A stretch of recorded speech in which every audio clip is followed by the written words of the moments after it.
As it turned out, the Mona Lisa hadn't gone far at all, and it was sitting in an apartment just 2 miles from the Louvre. This was the apartment of Vincenzo Peruggia, a 29-year-old Italian who used to work at the Louvre as a handyman.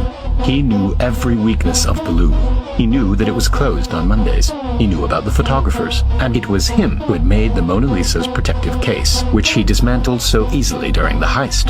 After leaving the Louvre, he hid the painting in a trunk with a false floor, which he had made himself. But how did he get away with it for so long? Amazingly, Peruggia already had a criminal record, and his fingerprints were already in the system. But only his right-hand fingerprints were in the system, and the one on the picture frame was a left-hand print, and so a match was never found. During the investigation, police had visited Peruggia's apartment twice, but never found anything. Little did they know that the Mona Lisa was hiding right under their noses. Peruggia had pulled off a stupidly simple heist, and it seemed like he would get away with it.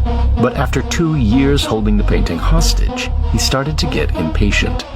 He wrote an anonymous letter to an art dealer in Florence, the city where Da Vinci painted the masterpiece.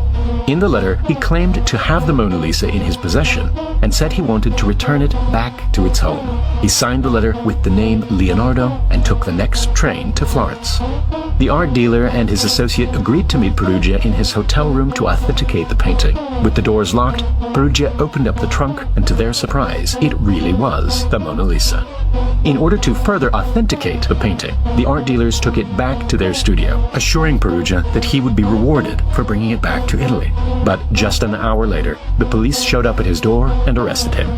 Peruggia ended up spending just 7 months in prison and died just 10 years later. Although the search for the Mona Lisa was over, the truth behind what really happened seemed to have gone to the grave.